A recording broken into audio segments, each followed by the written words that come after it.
ভারতের যুগে যুগে এই ঘটনা ঘটে এসছে। যখনই ধর্মের গ্লানি অধর্মের অভ্যুত্থান হয়েছে, তখনই একজন আচার্য বা অবতার এসে অধর্মের বিনাশ করে ধর্মকে আবার জাতীয় জীবনে প্রতিষ্ঠিত করেছেন। শ্রীকৃষ্ণ এরূপ একজন মহামানব অবতার বলে তিনি পূজিত হয়ে আসছেন। তিনি যখন জন্মগ্রহণ করেন, তখন প্রায় সারা ভারতের রাজারা ঘোর অত্যাচারী ও স্বার্থপর হয়ে উঠেছিলেন।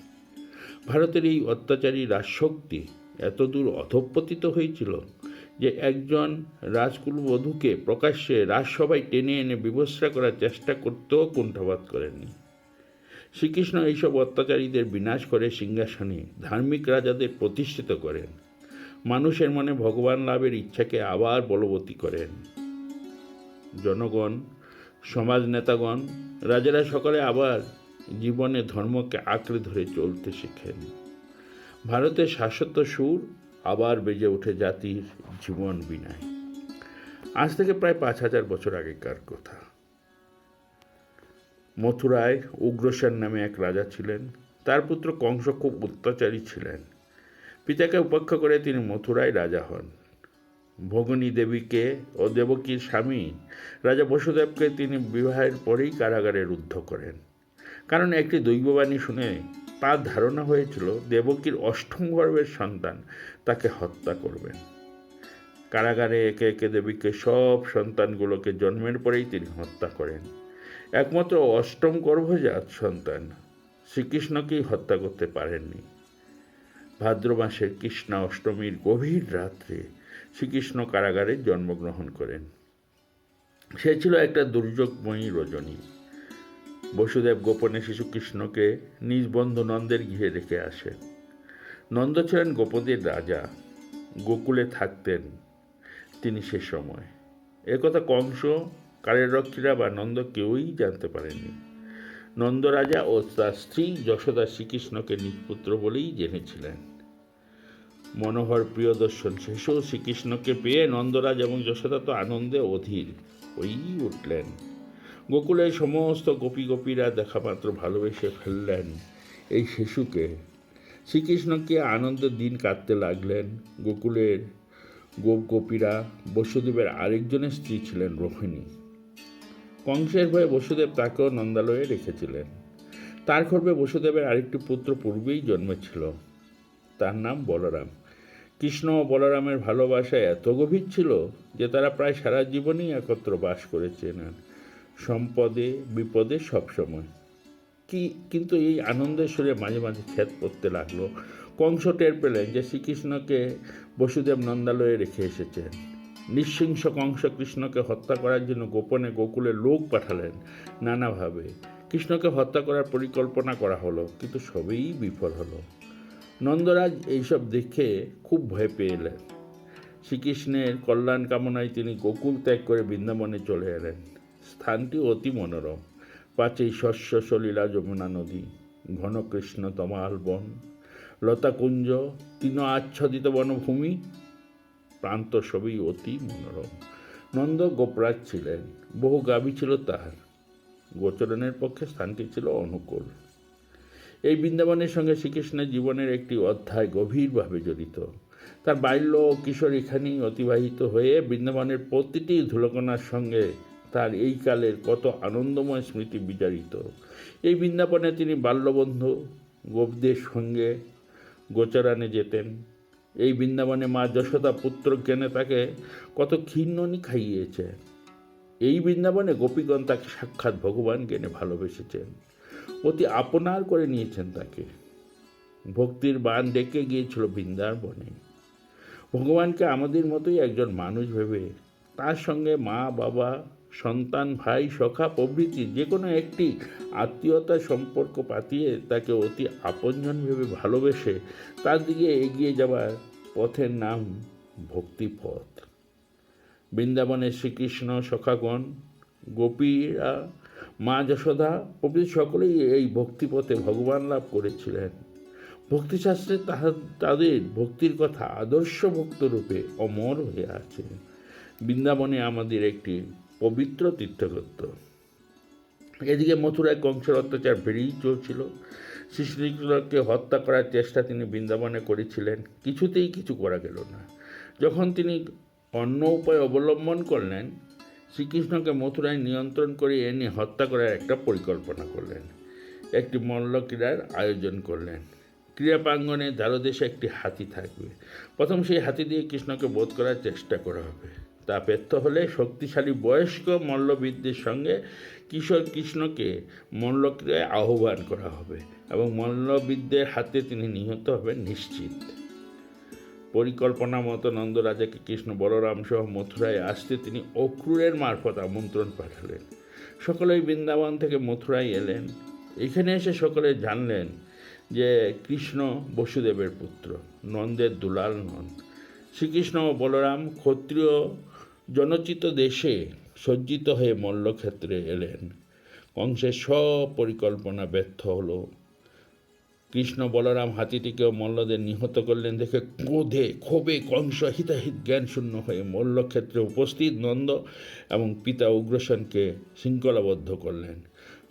গোপদের সর্বস্ব হরণ করলেন। তখন কৃষ্ণ কংসকে সেখানেই হত্যা করে নন্দ প্রভৃতিকে মুক্ত করলেন এবং উগ্রসেনকে মথুরায় রাজপদে বরণ করলেন। নন্দ প্রভৃতিকে বুঝিয়ে বৃন্দাবনে পাঠিয়ে কৃষ্ণ বলরাম মথুরায় বাস করতে লাগলেন। তারা রাজকুমার তাই গর্গমুনি বিধিমতো তাদের উপনয়ন দিলেন। তারপর সেকালে নিয়ম মতো তারা গুরুগৃহে গিয়ে বিদ্যাবাস করতে মনস্থ করলেন। সন্দীপন মুনির আশ্রমে বাস করে কৃষ্ণ বলরাম বেদ, উপনিষদ, দর্শন, পুরাণ, সমাজ ও রাষ্ট্রনীতি এবং যুদ্ধবিদ্যা শিক্ষা করলেন। প্রাচীনকালে এভাবে বিদ্যুতেরা গুরুর আশ্রমে ব্রহ্মচর্য ব্রতধারী হয়ে বাস করে বিদ্যাভ্যাস করত। গুরুর জ্বলন্ত পাবক সদৃশ জীবনের সংস্পর্শে ও শিক্ষায় তারা জাগতিক বিদ্যালাভ তো করতই, সেই সঙ্গে নির্মল দেবপম চরিত্রেরও অধিকারী হতো। ধর্মজীবনের পরম আনন্দময় আস্বাদও লাভ করত। তার ফলে কৃতবিদ্ধ হয়ে যখন তারা সমাজে ফিরে আসত, তখন দেশের ও সমাজের কল্যাণকারী সেবক হয়েই আসত। সর্ববিধ প্রলোভনকে জয় করে আদর্শ জীবনযাপন করার মতো অমিত মনোবল নিয়ে আসত। সন্দীপন মুনির আশ্রম থেকে কৃতবিদ্ধ হয়ে কৃষ্ণ বলরাম মথুরায় ফিরে এলেন। তার কিছু পরেই কংসের শ্বশুর জরাসন্ধ মথুরা আক্রমণ করলেন। জরাসন্ধ খুব অত্যাচারী রাজা ছিলেন। কংসের মৃত্যুর পর তার কন্যাদ্বয় পিতৃগৃহে ফিরে আসায় তাদের মুখে তিনি সব শুনেছিলেন। কৃষ্ণ বলরাম জরাসন্ধের বহু সৈন্যকে হত্যা করলেন এবং বলরাম জরাসন্ধকে বন্দি করে হত্যা করতে যাচ্ছিলেন, কৃষ্ণ তাকে ছেড়ে দিলেন। জরাসন্ধ লজ্জিত হয়ে ফিরে গেলেন, কিন্তু তিনি পরপর 17 বার মথুরা আক্রমণ করেন। শেষে কৃষ্ণের সমুদ্র বেষ্টিত দ্বারকায় দুর্গ নির্মাণ করে সেখানে নূতন রাজধানী করে বাস করতে থাকেন। পরে শ্রীকৃষ্ণ ভীমসেনকে দিয়ে জরাসন্ধকে বধ করান। শিশুপাল নামক আরেকজন অত্যাচারী রাজাকেও তিনি সে সময় বধ করেন। কয়েকজন অত্যাচারী রাজা নিহত হলেন বটে, কিন্তু আরও বড় কাজ তখনও বাকি ছিল। কেবল কংস, জরাসন্ধ, শিশুপাল প্রভৃতি তাদের বশবর্তী রাজগণই অত্যাচারী ছিলেন না। তখন ভারতবর্ষের বহু সংখ্যকই রাজাই ভারতের চিরন্তন ধারা অনুসারে ধর্মকে জীবনে আঁকড়ে ধরে রাজ্য শাসন করছিলেন না। স্বার্থপরতা ও লোভের বশবর্তী হয়ে অন্যায় অত্যাচার করে চলছিল। এদের মধ্যে সর্বাধিক ক্ষমতা সম্পন্ন রাজা ধৃতরাষ্ট্র ও তার দুর্যোধনাদি পুত্রগণ রাজ্য লোভে একসময় অত্যন্ত গর্হিত কর্মে রত হয়েছিলেন। পাণ্ডু ও ধৃতরাষ্ট্র 2 ভাই ছিলেন। ধৃতরাষ্ট্র বয়সে বড় হওয়া সত্ত্বেও জন্মান্ধ ছিলেন বলে ছোট ভাই পাণ্ডু রাজা হন। পাণ্ডু তার যুধিষ্ঠিরাদি পঞ্চপুত্রের জন্মের পর মারা যান। তার স্ত্রী কুন্তী দেবী পাণ্ডবদের নিয়ে ধৃতরাষ্ট্রের আশ্রয়ে বাস করতে লাগলেন। রাজধানী হস্তিনাপুর থেকেই পঞ্চপাণ্ডব এবং দুর্যোধনাদি ধৃতরাষ্ট্রের পুত্রগণ একসঙ্গে মানুষ হতে থাকেন। আচার্য দ্রোণের নিকট একসঙ্গে যুদ্ধবিদ্যা শিক্ষা করতেন। তারা রাজ্য নিহত পাণ্ডুপুত্রগণের প্রাপ্য বলে এবং পাণ্ডবগণের মধ্যে ভীমকে বিশেষ বলবান এবং অর্জুনকে যুদ্ধবিদ্যায় শ্রেষ্ঠ দেখে দুর্যোধন হিংসায় জ্বলে মরতে লাগলো। রাজ্য পাবার জন্য তিনি বিষ প্রয়োগ, আগুনে পোড়ানো প্রভৃতি অতি নৃশংস উপায়ে পাণ্ডবদের নিধন করে রাজ্য পাওয়ার পথে নিষ্কণ্টক করতে চাইলেন। পুত্রস্নেহ অন্ধ রাজা ধৃতরাষ্ট্র ধর্ম জ্ঞান রহিত হয়ে পুত্রকে সমর্থন করতেন। কিন্তু পাণ্ডবগণের কোনো অনিষ্ট কিছুতেই করতে না পারায় শেষে ধৃতরাষ্ট্র রাজ্য দুভাগ করে দুর্যোধন আর যুধিষ্ঠিরকে দান করলেন। ইন্দ্রপ্রস্থে পাণ্ডবদের নূতন রাজধানী হলো। কিন্তু দুর্যোধন এতেও খুশি হলেন না। গোটা রাজ্যটাই তার চাই। পাণ্ডবদের কপট পাশা খেলায় হারিয়ে তিনি তাদের 12 বছরের বনবাস ও 1 বছরের অজ্ঞাতবাসে পাঠালেন। কথা ছিল 13 বছর পর ফিরে এলে তাদের রাজ্য ফিরিয়ে দেওয়া হবে। পাণ্ডবগণ ধর্মপরায়ণ ছিলেন। কথা মতো বনবাস অজ্ঞাতবাসের পর ফিরে এসে তারা নিজেদের রাজ্য ফিরে চাইলেন। দুর্যোধন দিলেন না। পাণ্ডবগণ ক্ষত্রিয় জনচিতভাবে জীবনযাপনের জন্য মাত্র 5টি গ্রাম চাইলেন। দুর্যোধন বিনা যুদ্ধে তাও দেবেন না বললেন। এখন কি করা যায়? পাণ্ডবগণ শ্রীকৃষ্ণের কাছে পরামর্শ চাইলেন। শ্রীকৃষ্ণ পাণ্ডবগণ আত্মীয় ও অর্জুনের সখা ছিলেন। কুন্তী দেবী ছিলেন শ্রীকৃষ্ণের পিসিমা। শ্রীকৃষ্ণ মথুরা আসার পর থেকেই পাণ্ডবদের খোঁজ খবর রাখছিলেন।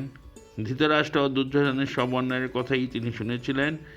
মাঝে ইন্দ্রপ্রস্থ ও বনবাসকালে বনে গিয়ে তাদের সঙ্গে সাক্ষাৎও করে এসেছিলেন।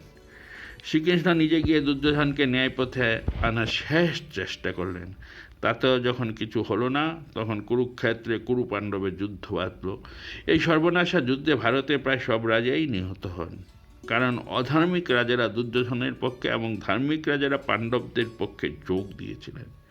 শ্রীকৃষ্ণ ছিলেন এই যুদ্ধে পাণ্ডবগণের উপদেষ্টা। অর্জুনের রথের সারথ্যও করেছিলেন তিনি। যুদ্ধে পাণ্ডবগণ বিজয়ী হন।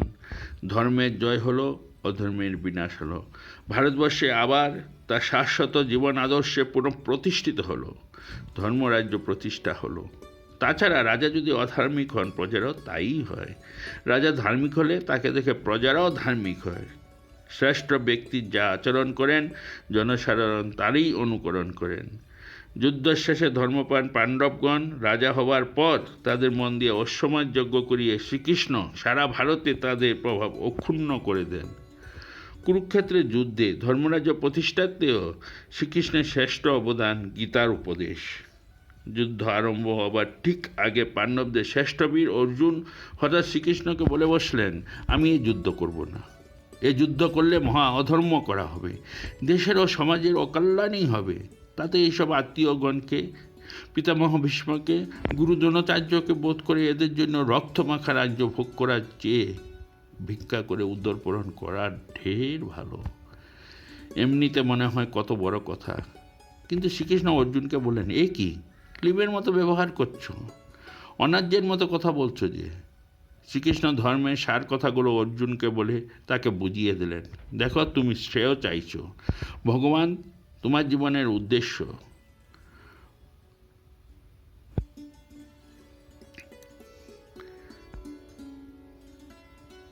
শ্রীকৃষ্ণ বলছেন, ভগবান লাভ তোমার জীবনের উদ্দেশ্য। তাই এই যুদ্ধ করেই তুমি ভগবানের দিকে এগিয়ে যাবে। কারণ তুমি ক্ষত্রিয়, অন্যায়ের প্রতিকারের জন্য এই যুদ্ধ করা তোমার কর্তব্য।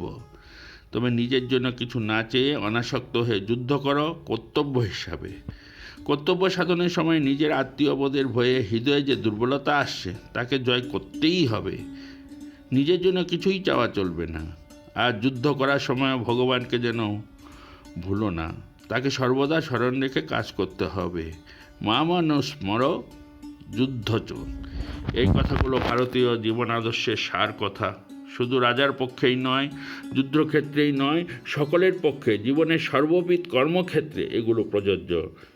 কর্তব্য যাই হোক না কেন, ভগবানকে সর্বদা আঁকড়ে ধরে মানুষ যদি অনাসক্ত হয়ে কাজ করতে পারে, তাই সে ভগবানের দিকে এগিয়ে যাবে। এই সময় অর্জুনকে বলা শ্রীকৃষ্ণের কথাগুলোই গীতা, এবং গীতায় হিন্দু ধর্মের সার কথাগুলো রয়েছে।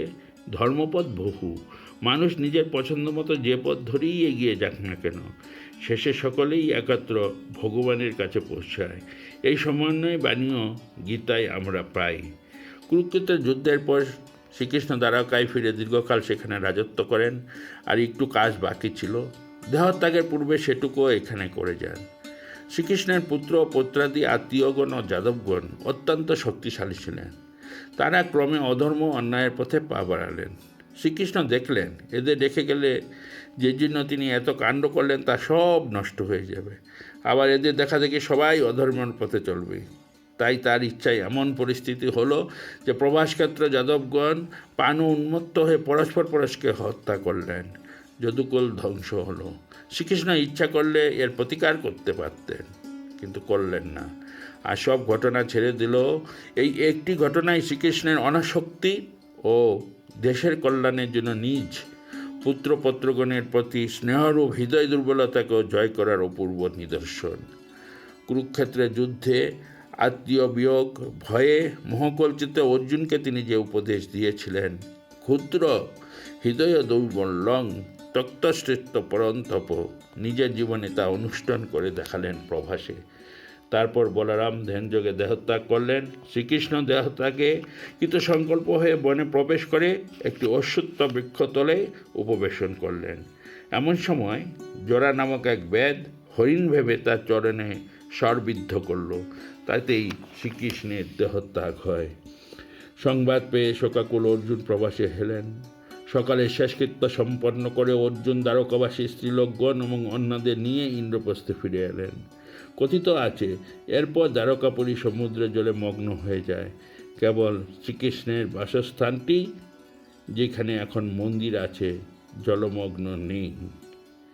শ্রীকৃষ্ণের জীবন জ্ঞান ভক্তি ও যোগের সমন্বয় ভূমি। তার জীবন আদর্শ, তার বাণী ভারতের চির অতুলনীয় সম্পদ। তিনি শুধু অর্জুনের নন, ভারতীয় জাতির এই চিরসারথী। তার চরণা প্রার্থনা করি ভারতবাসীরা আবার কৃষ্ণ অর্জুনের সময়ের মতো স্বামী বিবেকানন্দের ভাষায় ক্ষাত্রবীর্য ও ব্রহ্মতেজের সমন্বয়ে জীবন গঠন করতে শিখুক। কুরুক্ষেত্রে শ্রীকৃষ্ণের শঙ্খধ্বনি, তার বজ্রনিনাদ, ক্লৈবং মাসমগম পার্থ আমাদের জীবন হতে সব দুর্বলতা নিঃশেষে মুছে দিক। আর সেই সঙ্গে সব কাজ করার সময় আমার অন্তরে যেন ঈশ্বর চিন্তাকে সদ্য জাগ্রত রাখে তার এই বাণী, মামনুস্মর যুদ্ধ চ।